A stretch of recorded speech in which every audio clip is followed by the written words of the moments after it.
Baik, kami dari kelompok satu akan mempresentasikan tugas dari kelompok kami, yaitu tentang prediksi program studi mahasiswa baru menggunakan analisis diskriminan. Anggota kelompok kami ada saya sendiri, Teresia Melisa Bunga Apluki, ada Maria Septiani Tiaraneo, ada Aprilia Ria, dan ada Benediktus Beda Kawela. Baik, pada pemateri pertama saya persilakan. Pemateri pertama, di sini studi kasus yang kami ambil adalah prediksi program program studi mahasiswa baru menggunakan analisis diskriminan. Di sini soalnya berbunyi tentang sebuah universitas ingin mengetahui apakah data akademik siswa saat masuk seperti nilai ujian matematika, bahasa Inggris, IPA dapat digunakan untuk memprediksi program studi yang akan dipilih mahasiswa tersebut. Di sini ada beberapa pilihan program studi, yaitu yang pertama, program studi teknik, ekonomi, dan sastra. Untuk menjawab pertanyaan tersebut, pihak universitas melakukan survei terhadap 30 mahasiswa baru yang mencatat nilai matematika berskala dari 0 sampai 100, dan nilai bahasa Inggris berskala dari 0 sampai 100, nilai IPA berskala dari 0 sampai 100, dan program yang dipilih adalah skala kategori.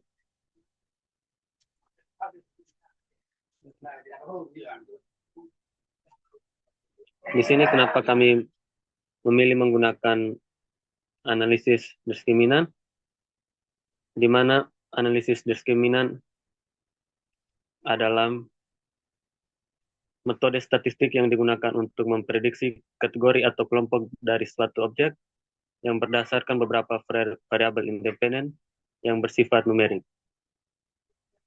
Kenapa kami lebih memilih menggunakan analisis diskriminan daripada analisis yang lain? Karena di analisis diskriminan memiliki beberapa konsep dasar, variabel independennya adalah kategori, variabel independennya adalah numerik, dan dalam metode ini bisa mencari kombinasi linear dari variabel numerik yang paling efektif dalam. Di sini kenapa kami memilih menggunakan analisis diskriminan? Karena lebih cocok untuk mengklasifikasi kategori berdasarkan data numerik, dapat mengidentifikasi variabel yang paling membedakan kelompok, dan efektif membangun model prediktif untuk keputusan akademik atau seleksi. Dan data yang diperoleh ditampilkan dalam tabel berikut. Di sini adalah data dari 30 mahasiswa baru.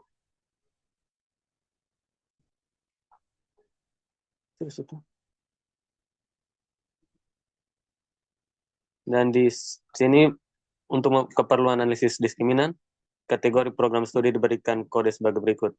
Yang pertama, program studi teknik diberikan kode 0, ekonomi diberikan kode 1, dan sastra diberikan kode 2. Kode ini hanya digunakan untuk sebagai penanda kategori dan bukan berarti program studi bersifat numerik atau memiliki urutan tertentu. Dan dari kode yang sudah diberikan tadi, maka kita akan mengganti program studi dengan kode yang telah ditampilkan tadi. Yang pertama, tadi kan kode teknik berkode 0, maka di sini program studi teknik diganti dengan 0, program studi ekonomi diganti dengan 1, dan program studi sastra diganti dengan 2, dan seterusnya.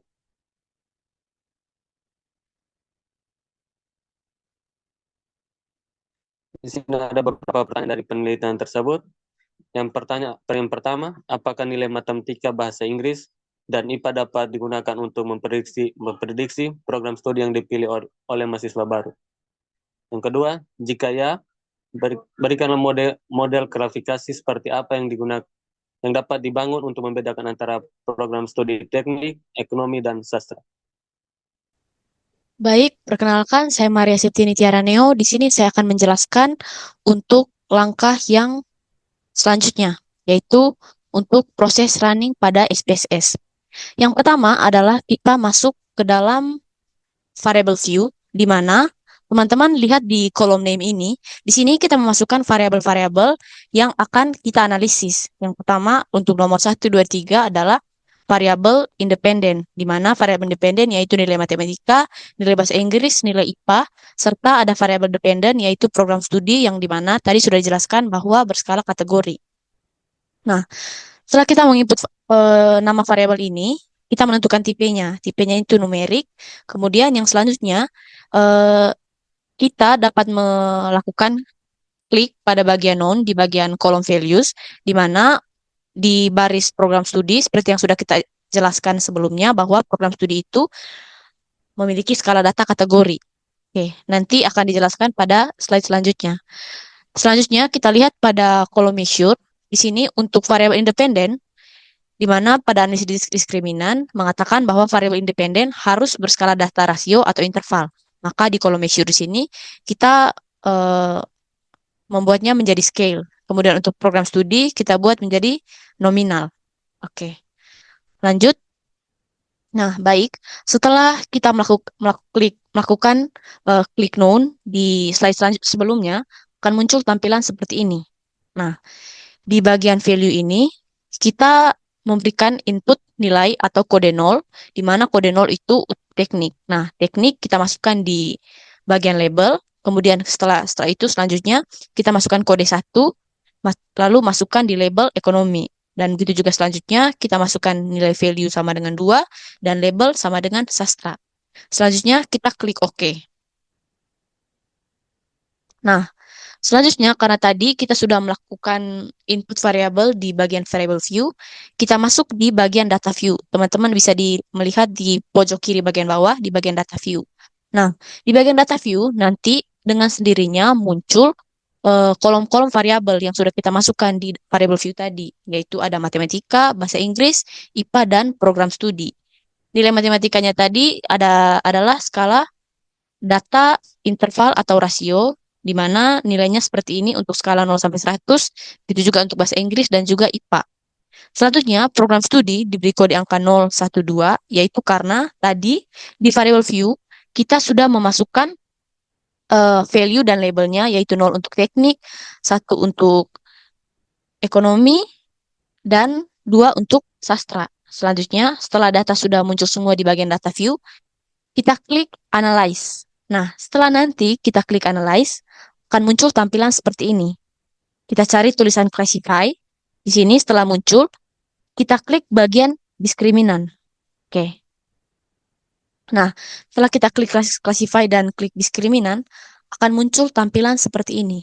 Nah, kita tahu bahwa variabel dependen atau program studi adalah sebuah variabel kategori, di mana kita harus memasukkannya ke dalam grup variabel. Karena variabel dependen ini yang akan dikelompokkan, maka kita harus klik define range di sini. Oke. Setelah kita lakukan klik define range, nanti akan muncul tampilan seperti ini. Nah, tadi pada pengkodean untuk kategori teknik, ekonomi, dan sastra, yang paling kecil itu 0, kemudian yang paling tinggi itu 2. Setelah itu, kita akan klik continue. Nah, setelah kita klik continue, kita memasukkan variabel matematika, Inggris, IPA ke dalam kolom independence. Nah, selanjutnya, kita klik bagian statistik. Nah, setelah kita lakukan klik statistik, akan muncul bagian seperti ini. Kita centang means, univariate ANOVAs, kemudian box M, dan unstandarized. Klik continue. Nah, selanjutnya setelah klik continue akan muncul tampilan seperti ini lagi, seperti di awal. Kita klik method, lalu kita centang Mahalanobis distance. Kemudian kita pilih use probability of F dengan entry 0,05 serta removal 0,10. Jangan lupa centang summary of steps. Lanjut, kita klik continue. Setelah klik continue, akan muncul tampilan seperti ini lagi. Setelah itu, kita harus klik classify yang ini. Setelah kita klik classify, nanti muncul tampilan seperti ini. Kita centang seperti pada gambar, lalu jangan lupa untuk klik continue. Setelah kita klik continue, akan muncul tampilan seperti gambar ini, lalu kita klik save. Pada klik save, akan muncul tampilan baru seperti ini, dan jangan lupa centang seperti yang digambar, yaitu predicted group membership, discriminant scores, dan probabilities of group membership. Klik continue, lalu selanjutnya klik OK. Maaf. Baik, untuk selanjutnya akan diserahkan kepada teman saya untuk memaparkan hasil interpretasi dari hasil running.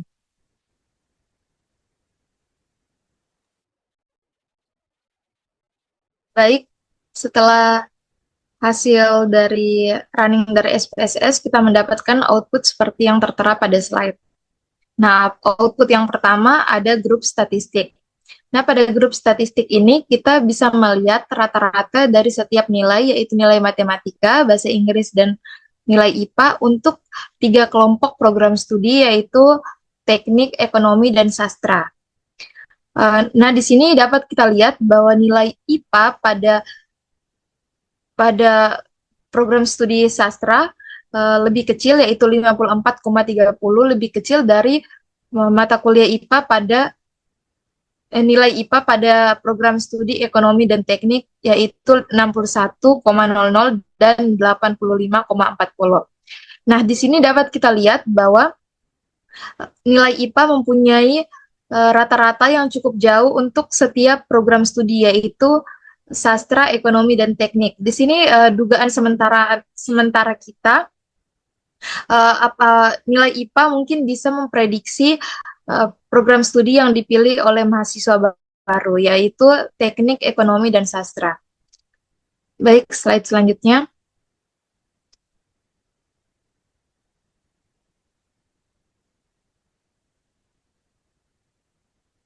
Nah, selanjutnya di sini ada output yang berikut adalah test of equality of group means. Nah, di sini kita bisa melihat dari tadi dugaan sementara kita bahwa nilai IPA dapat memprediksi program studi yang dipilih oleh setiap mahasiswa baru. Kita ingin melihat apakah setiap variabel independen, yaitu nilai matematika, bahasa Inggris, dan IPA, dapat memprediksi program studi yaitu teknik, sastra, dan bahasa Inggris secara signifikan atau tidak. Nah, di sini kita dapat lihat pada bagian nilai signifikannya, yaitu untuk nilai matematika, bahasa Inggris, dan IPA mempunyai nilai kecil dari 0,001. Di sini nilai signifikannya lebih kecil dari alfa, yaitu 0,05. Jadi dapat kesimpulannya yaitu semua variabel, yaitu matematika, bahasa Inggris, dan IPA dapat memprediksi program studi yang dipilih oleh mahasiswa baru. Di sini kita juga dapat melihat bahwa nilai IPA memiliki Wilks lambda dan F terbesar. Di sini kita dapat melihat bahwa program studi IPA, yaitu program studi nilai IPA adalah variabel yang paling kuat untuk membedakan setiap program studi, yaitu teknik, bahasa Inggris, dan sastra. Selanjutnya. Nah, di sini kita lanjut, yaitu output dari variabel entered atau remove. Nah, di sini pada variabel ini kita melihat pada step 1 yang terpilih adalah nilai IPA. Di sini artinya nilai IPA memiliki kemampuan yang paling kuat dalam mengelompokkan atau memprediksi program studi yang dipilih oleh mahasiswa. Yang berikut pada step kedua yang dipilih adalah nilai bahasa Inggris. Artinya nilai bahasa Inggris juga cukup kuat untuk membedakan program studi yang dipilih oleh mahasiswa baru. Pada step ketiga, yaitu matematika, baru dimasukkan pada step ketiga karena matematika adalah variabel yang cukup lemah untuk membedakan program studi yang dipilih oleh mahasiswa baru. Di sini kita bisa melihat bahwa pada setiap nilai, yaitu IPA, Inggris, dan matematika, teknik tidak muncul pada proses analisis kita, karena kita lihat bahwa pada program studi teknis sudah cukup berbeda secara signifikan, sehingga pada proses analisis, yaitu di variabel enter atau variabel remove, variabel untuk tekniknya langsung dikeluarkan dari proses analisis kita. Baik, selanjutnya.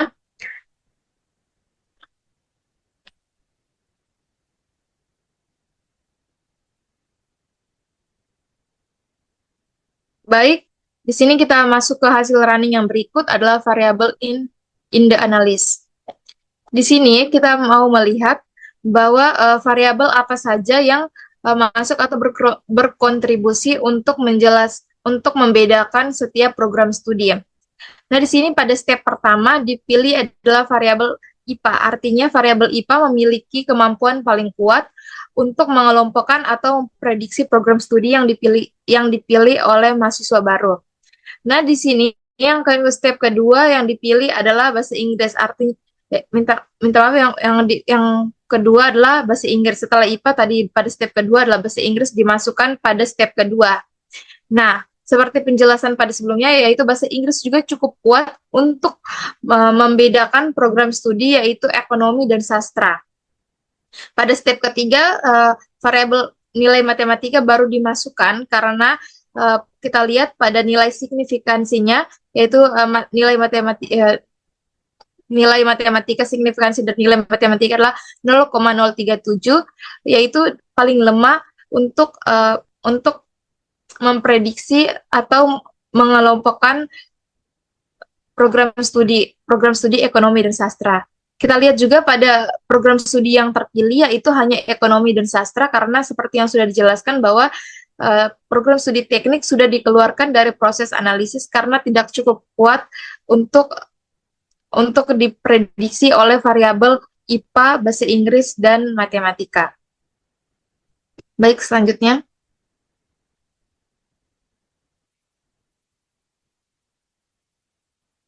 Baik, kita masuk pada hasil running berikut, yaitu Wilks Lambda. Di sini Wilks Lambda adalah ukuran statistik yang menunjukkan proporsi varians total dalam data yang tidak dijelaskan oleh perbedaan antar kelompok.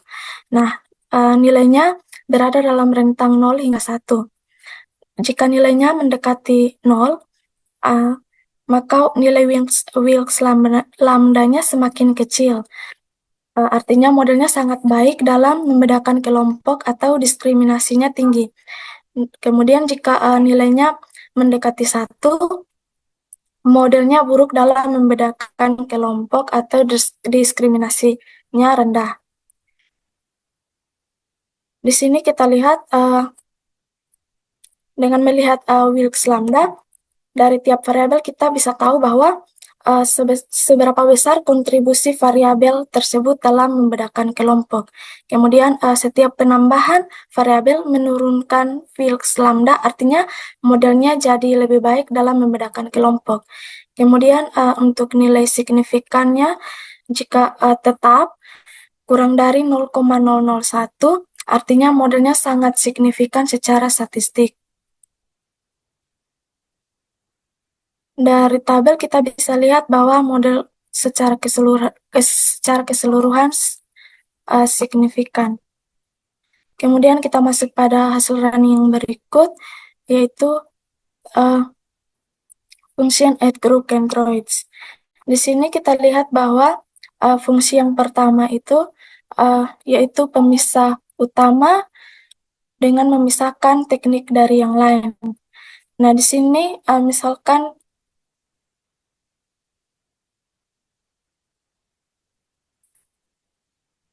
di sini titik pusat centroid di teknik yaitu pada fungsi yang pertama nilainya sangat tinggi, yaitu 7,995 dari ekonomi dan sastra. Jadi fungsi yang pertama sudah cukup memisahkan teknik dari dua kelompok lainnya, yaitu teknik ekonomi dan sastra. Maka kita lanjut pada fungsi yang kedua untuk memisahkan ekonomi dan sastra, karena dua kelompok ini masih berdekatan nilainya, yaitu kita bisa lihat pada tabel.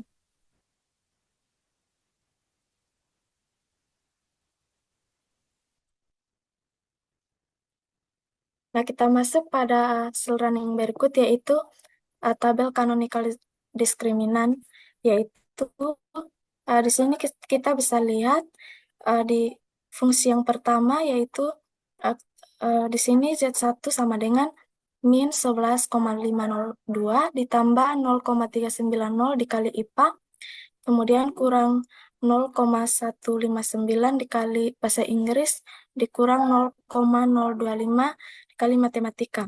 Nah, di sini kita bisa lihat bahwa IPA lebih dominan di fungsi pertama karena memisahkan teknik dari yang lain. Selanjutnya, kita masuk pada fungsi yang kedua. Di sini Z2 sama dengan minus 0,38,032 ditambah 0,326 dikali bahasa Inggris, kemudian dijumlahkan 0,201 dikali matematika, kurang 0,035 dikali IPA.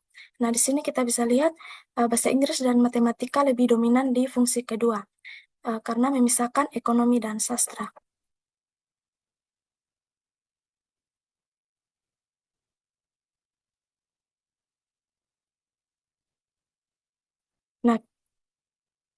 Nah, dari kesimpulannya, di sini kita bisa lihat variabel yang paling membedakan yaitu IPA, lalu bahasa Inggris, lalu matematika.